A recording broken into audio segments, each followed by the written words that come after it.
小蝸牛的冠軍獎盃。新聞裏面貼咗張海報喎，年度賽跑大賽冠軍獎勵閃亮獎盃。小蝸牛慢慢伸長條頸睇咗好耐，好細聲咁樣講：我都想參加。哈哈哈哈！樹上個雀仔拍住翅膀講：你連我個影啊都追唔到啊！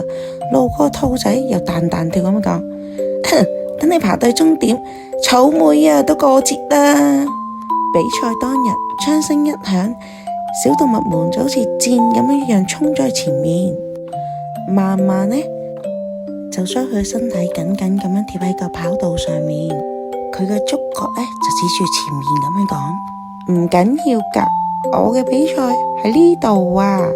佢爬過被露水打濕嘅樹枝，陽光曬到佢個殼暖粒粒啊！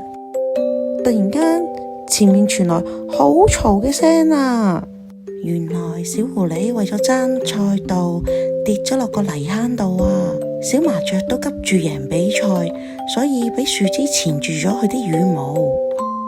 慢慢經過嗰陣時候，用黏液幫小麻雀解開樹枝，又用殼當小船載小狐狸渡過咗個泥坑。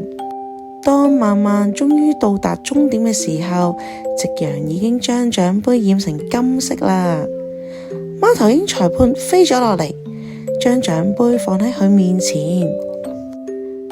真正嘅冠軍唔係最快，而係最懂得堅持同埋有愛。慢慢見到獎盃上面刻咗一行字喎，給永不放棄的心。小朋友，你睇下窗外嘅星星，佢哋都好似蝸牛咁樣慢慢爬上天幕。記住啊，好似慢慢咁樣，你嘅堅持比速度更珍貴。